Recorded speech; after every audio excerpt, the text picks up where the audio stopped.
I came into this as a designer, so I was always interested in packaging design. I think that the difference between the major national brands, the premium brands, and your cheap discount version, or at least off-brand version at Rite Aid or whatever, is purely a matter of packaging. A lot of times you'll have the exact same product with a nicer package, and it'll look, the perceived value can be 10 times higher. So something that would cost $2, you would sell for $10. But if you had some sort of special national brand with years of advertising and pedigree and all kinds of brand equity and brand identity, then you can make that $10 item all of a sudden become a $60 item. And that's all profit, and that's all based on packaging. So how do you create sort of brand equity, brand identity?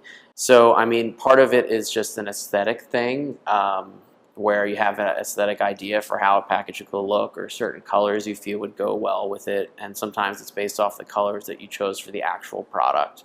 And a lot of times you want to make it both recognizable, but still totally new and fresh at the same time, which is hard to balance. So some of the logos that I designed, like Cookmate or Viasonic or White Dove Home Fashions, those are some of the brands we're working with.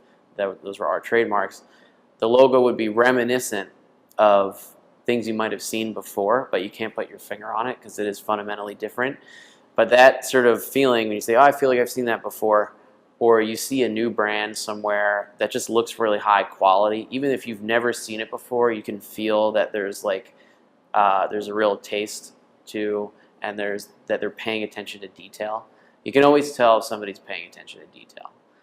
So if you pay attention to detail, people will have a much higher perceived value, whether or not they recognize the brand or not. So the marketing, whether it's been around for 20 years, is not all of it.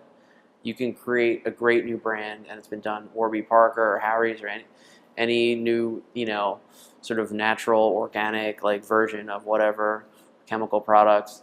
Those are all brand new brands that all of a sudden were instantly successful because the design really matched the look and feel that the customer was going for.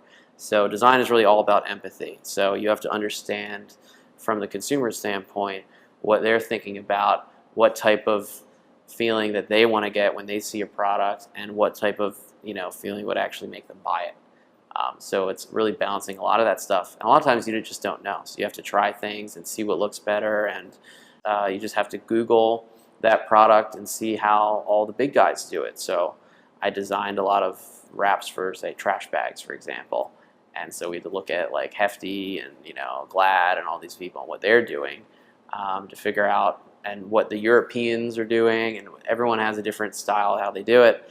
And when you see an ugly packaging on a cheap product, it's almost insulting. Like it doesn't cost anything more to have a better design, because it costs the same amount to print it, costs the same amount for the packaging, and the product costs the same amount. So paying attention to the details, the visual details, having care about how the product presents itself in its package, really just will not only save you a lot of money, but make you a lot of money. So building brand equity over time, selling things faster. For example, our products, when we put them in the store, they sold 3 times and 5 times faster than their exact counterpart with an uglier package. So I designed Viasonic battery packages, and we put them next to Panasonic and Duracell, the best-selling brands that you know. But our Viasonic outsold the Panasonic 8-to-1 and outsold the Duracell 3-to-1. And the Panasonic virtually stopped selling, but it helped sell the Viacell just because the perceived value was higher. And that's an example of 2 brands that everybody knows, but somehow they felt a deeper connection to, and the price and the value and the quality felt like it was a better buy. And they'd never seen it, so it's something new, and that's always a reason to buy. So that's why they went for our brand over the premium house brands that have been around forever. So that's definitely really important.